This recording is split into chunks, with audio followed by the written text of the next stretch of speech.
Hello, my friends. Hello, I'm Alexandria Nicole, and I am super honored to be here today with our guest. We have Miss Quencie Thomas. Yes, celebrity interviewer and owner of Studio Q. How are you doing, Miss Quencie? Girl, God is good. Yes, all the time.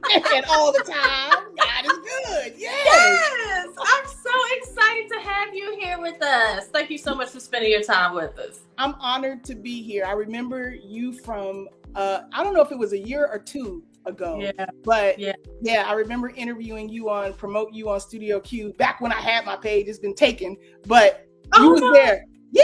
I have to start all over. But good, listen, ain't nothing. I'm okay with starting over. I am. That's right. That's where that ingenuity comes from, right? If you know you can do it once, you can do it again. Thank you. It's nothing. What Denzel say? Fall down 7 times, get up 8. I love it. So thank you so much for spending. So tell us about your journey as a celebrity interviewer and how you came to be that, and all the things about how you started on your path to owning Studio Q. Girl, thank you for asking, because I'm always the one asking the questions. So you are the one asking the questions, aren't you? We're turning the tables today. I love it. I love it. I grew up in a very void of Black media. Like there was no Black radio. I was K through 12, white. Now, don't get me wrong. I had a ball because I was still me and I had fun, but I was a fly in the buttermilk, and there was no Black radio. There was no, only BET, MTV, Friday night videos, right? So I grew up with a void of Black media. And so I went to a HBCU to fill that empty cup. Okay. And being there, I did internships. I got to listen to the radio for once, us pouring out of it. And it was June. I did several internships.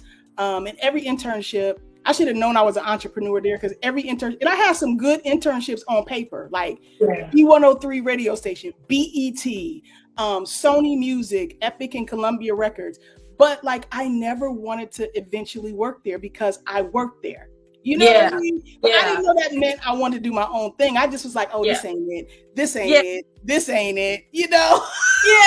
Isn't it funny how it's the ownership piece for us that we're missing is not connected to dots? You're like, no, but it doesn't ring true like that. You're just like, this doesn't feel right. But when you're the boss, you're like, this is it. I had no idea. I had no vocabulary for it, because I always thought I would just like work for some big, just something that I really love doing. But I never thought I would be like, doing my own thing. In junior year, I was working for a record label, and a friend of mine, his name is Chris. Shout out to you, Chris. For some reason, because of my personality, he wanted me to interview DeBrat for his college show called Premiere TV. And I was like, I work for a record label. I can give you some free music. But like, why do you want me to interview? Well, I think that he talked to me for a whole evening to convince me. And I finally said, okay, fine, whatever. He got my questions together. He sent me with a camera person. Like, I think I was dressed like the brat, like not on purpose. That's just how I dressed. Because it was the 90s. Yeah. I love baggy clothes, hat to the back,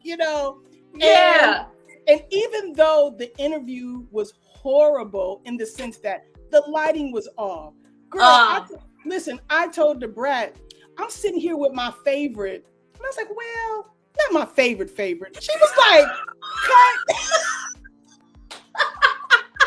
Like, how you gonna say that when that's not making the person on the side feel special? I was like, you know what? You're right. Take 2. So I was my authentic self. But I wasn't a really good interviewer. It was my first time.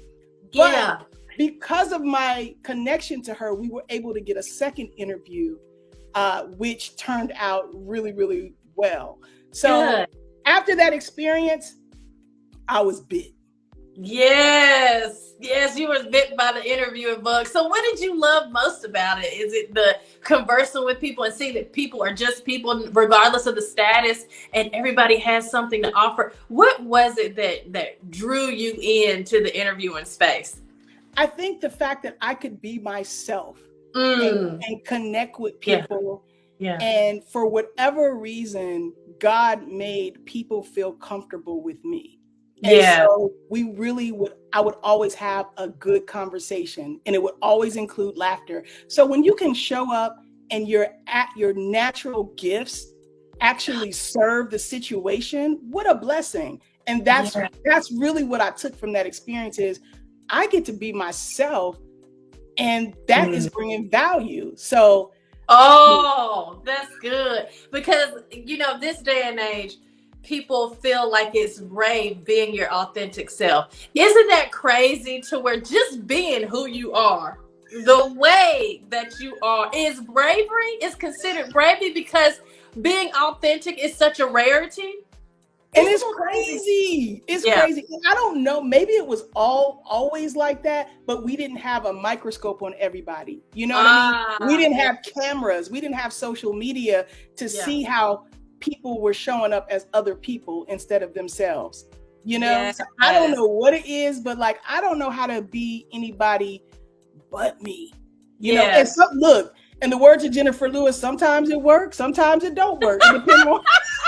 Sometimes you accept it, sometimes you're not. But I think that's the bravery piece, that you are putting yourself out there as your authentic self and ready to take either the acceptance or the rejection. But either way, you are not going to be stuffed into a box in order to be accepted. I think that's what makes it brave, really. Amen. If we can pinpoint. Yeah, and that is something like I started really early, like in high school, like because I loved Whitney Houston so much, and I was the president of the fan club and the only member. You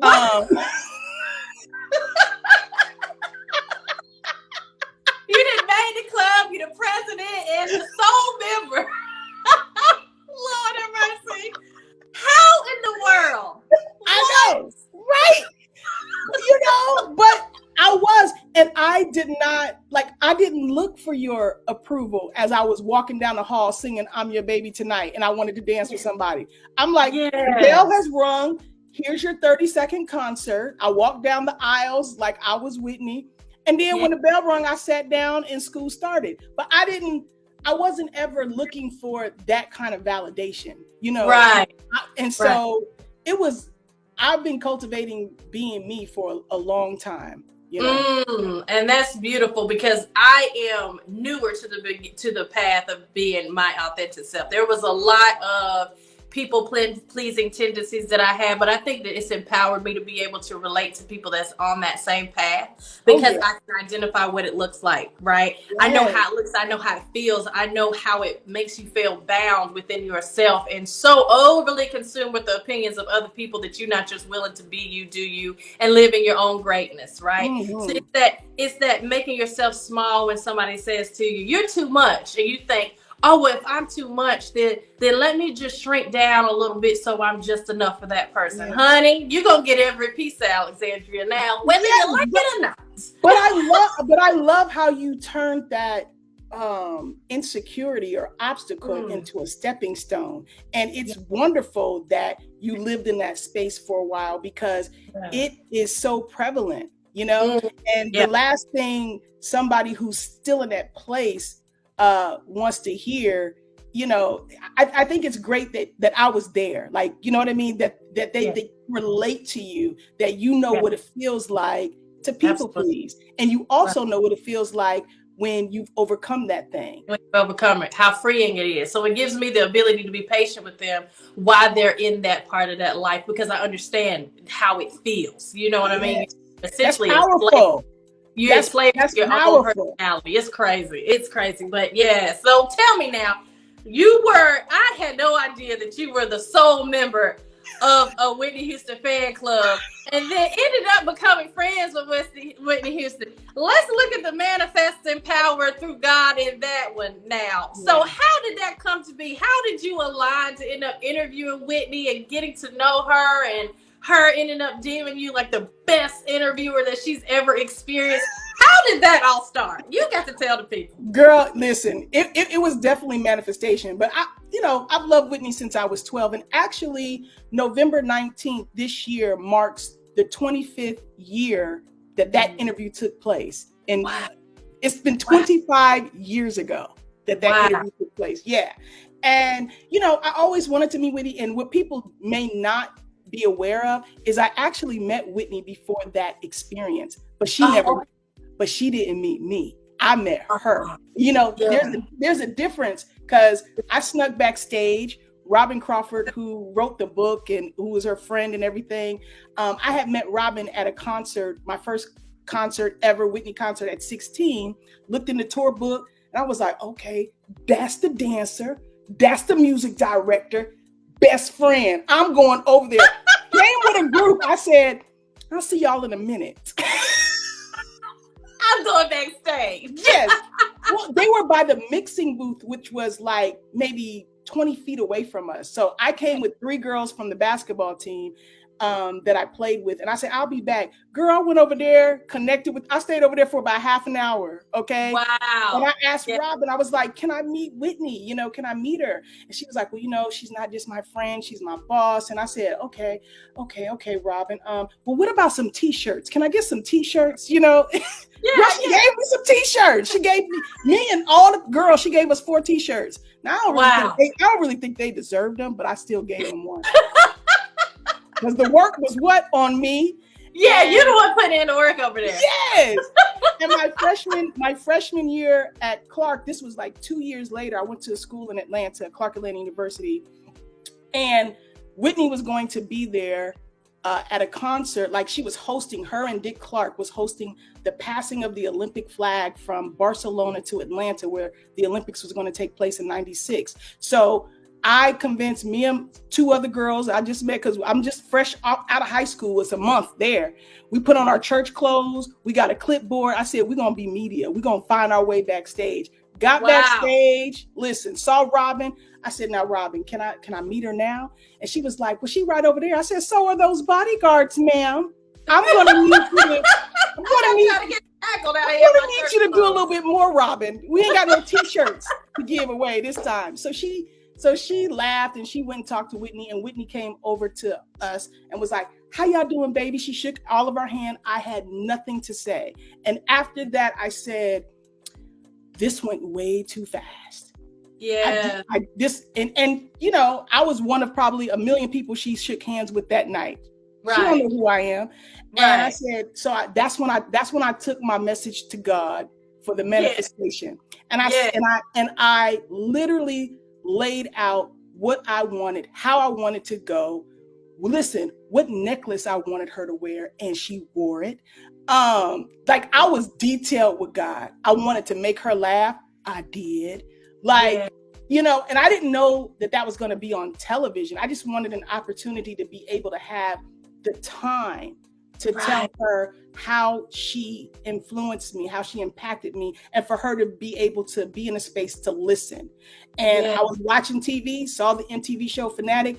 I didn't quite like the name, because I didn't really even though I was a fanatic, I didn't want to be called one. I want to be called. You didn't like the label of it. Yeah, I didn't like that part, but I was like, and I'm not gonna let that stop me. So I made a tape, sent it, prayed over it. 4 months later, they came to Springfield, Illinois, my hometown, swished me up. And in the car, the producer, who was Black and female, shout out to Evelyn, she said, I know you're excited. And I know, because, you know, I was crazy. You know, I was like, oh my God. And she was like, but we sent Whitney a bunch of tapes, and Whitney picked yours. So she wants to meet you too. And that's what took my whole everything to a other level. And so my only prayer the night before I met her was, God, please allow me, with all my nervousness, with all of this bigness, you know, because it was at MTV in New York, in Times Square, at the TRL studios, when the TRL studios was popping, you know. Yeah. And it was Whitney TV Day, you know, it was everything. Oh my gosh. And so I said, please allow me to be myself, because if Whitney is going to like me, back to the authenticity, I wanted her to like the real me. Absolutely. And so, you know, and the rest, as they say, is history, girl. Wow, that is a fantastic story. So I didn't realize that was your first meeting, and that's how it came about. So, and I love that no matter where your journey has taken you, you have always kept God in the forefront, right? Because, you know, sometimes it takes a certain way to get to what it is that we want to get to. And yours was through media. So you love being your authentic self. You never wanted to be put in a box. And you knew that you didn't necessarily align with any of the places that you internshiped with. But that was because you were destined to be your own entrepreneur. So how long were you working in the corporate space where you were working with MTV and all these other companies before you were like, okay, I can do this?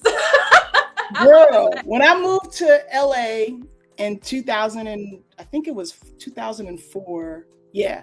I was working all kind of production jobs. You know, I worked for the Tyra Banks Show. I worked for Divorce Court. I worked for all of these, like, you know, reality shows and different stuff. And what I quickly discovered was, oh, you're going to be working for 6 million hours a week for somebody else. If you're working 6 million hours a week, you can't like leave. They got everything on the set. They got food for you to, oh, you need a massage. We're going to bring the massage here. We got oh no, we're going to bring it. Like, no, don't, you're going to be here for 16 hours. Okay. We got everything you need. Even the actors and stuff, they got trailers. They don't want them leaving, you know? Yeah. So I was like, so then when I do have a day off, the only thing I can do is wash my clothes, get something to eat, and rest so that I won't die, to get back up and do it all over again for somebody else's show, which I'm sure at one point was their dream. And I said, so how am I going to get to my dream? And it couldn't be in that space because it was just too demanding. So in 2012, I did my first red carpet and I just had to do it. But also, because I did not know how to transition from working for somebody else to working for myself, I became severely depressed. You can't tell it with the content that I got because I had enough in my tank to do the interviews, to do the research, to do the editing, and to do the posting. But what I didn't have, I couldn't network because I just didn't have the capacity to do that and that. You know what I mean? Right. Because the networking, you know, it might be 1 out of 10 people that you connect with that can help you to the next level, or that you can click with. But what about the 9 others that didn't go nowhere? I didn't have the kind of energy for that. I could only do one thing. And I remember my mom was like, well, where the money at? I was like, Mom, people don't pay for interviews. People don't do this. Because I did not know how to, I didn't know how to cultivate revenue streams. So all I knew how to do is try to be great at my craft. And so because of that, I have a bunch of interviews, but my depression showed up because if you look at all of those interviews I did, you really don't see me. You don't, you see a black, slate with a question. You don't even hear my voice because I just didn't have it, and I didn't want to be heard. I didn't want to be seen, but I was the reason why these interviews were great. But I couldn't show up. Girl, I was on the red carpet one time and they said, oh, who's Studio Q? Who you work for Studio Q? They had no idea that I was the Q in the studio. That's how invisible I was in my own brand. Wow. So your first red carpet, was that when you were there representing Studio Q, your company at that point, but you were also operating from a place of depression. So how long? There's not an interview I did probably in LA that I wasn't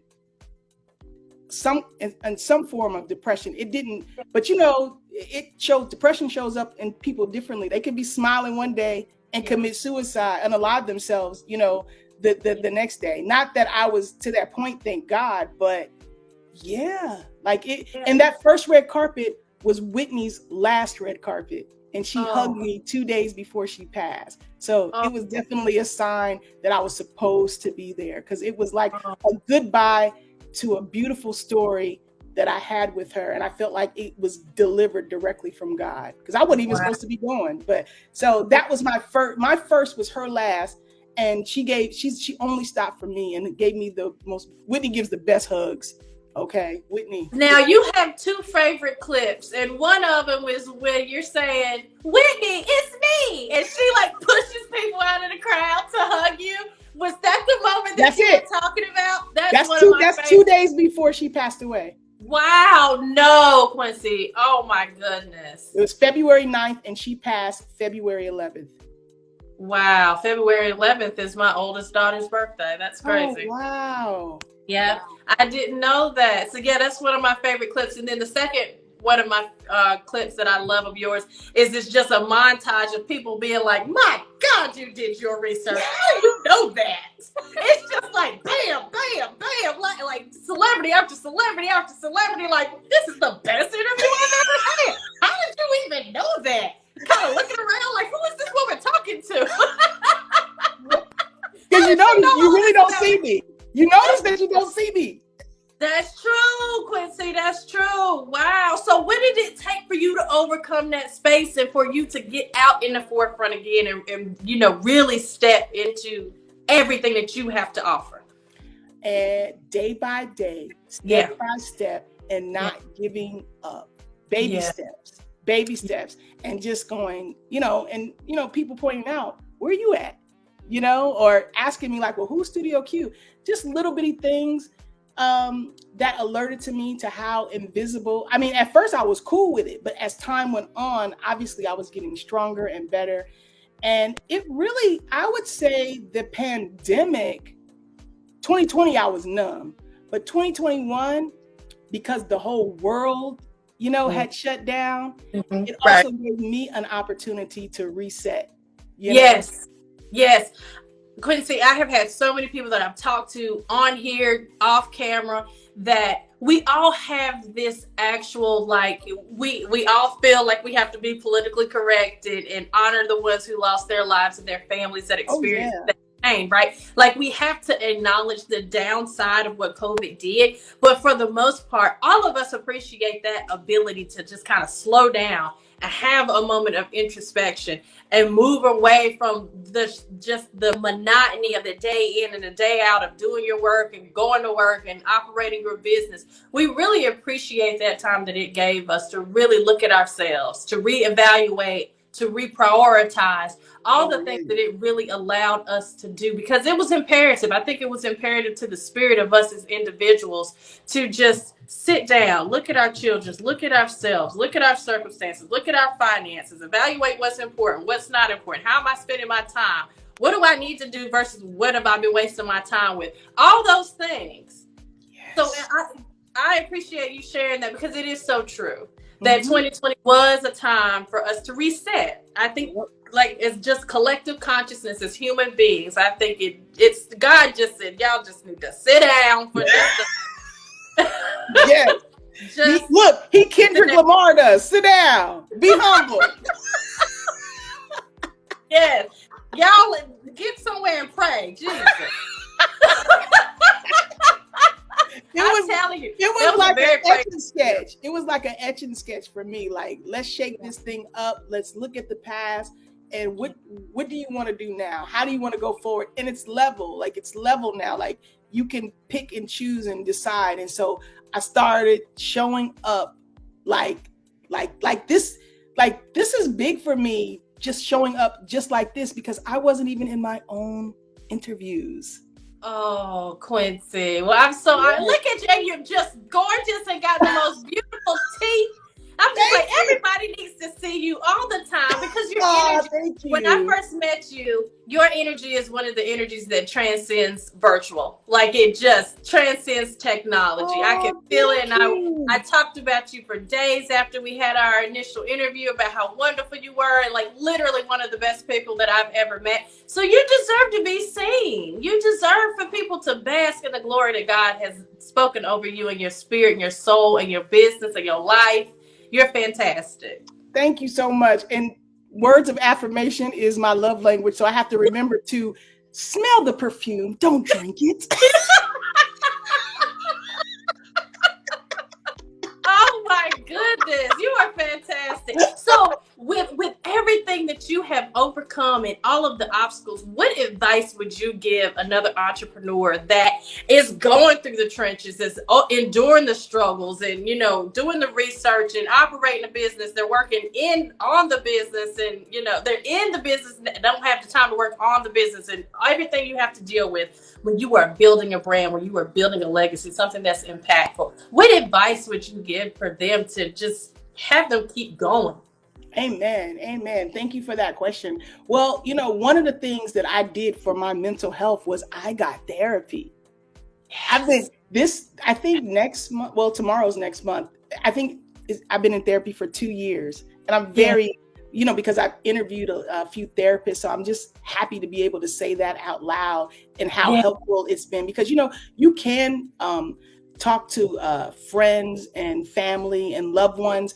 But it's also important for you to talk to people who have tools, who went to school for this thing. You know what I mean? So they're not like, I know that's right, girl. No, they're like, here go some bullet points. You know? Let's get strategic about this. Okay. So we got this issue. Here's how we're gonna address this. Right. As opposed to So it's nice to have a community, somebody that you can talk to, but at the same time, it is important to take care of our mental health and have somebody in our corner that can help us with tools. Yeah. So you feel like that's imperative to your journey. It's helped you. Yeah, because when I was depressed, and, you know, this was I always talk, right? But I was isolated. You get what I mean? So I didn't have like this. So, you know, talking about relationships, like in networking, that's very important in business, right?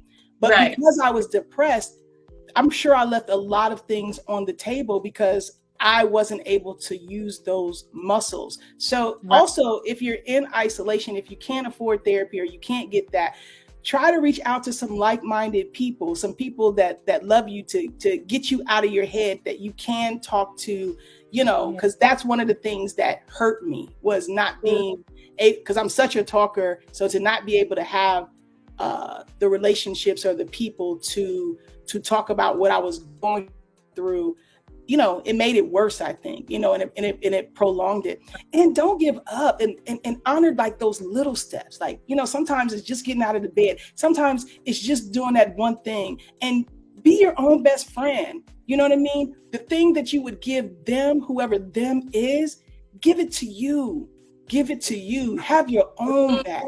You know what I mean? Speak life into yourself, because all, you know, there's this like video where Monica's like, don't fumble people of value. You know, you never know if you're ever going to meet a person like that ever in life. Some people are once in a lifetime people, but you know, but you know who don't need to fumble you?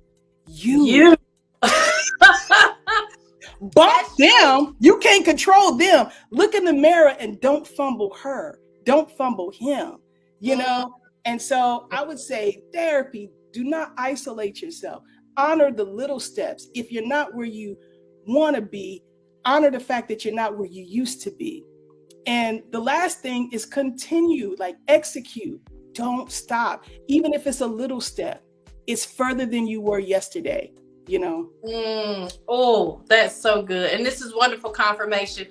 It's so true, though. We have to honor ourselves. I was talking to my mentor yesterday and telling her, and this, one of the things that she said, one of the greatest takeaways was, she said, Alexandria, you're constantly pouring into other people.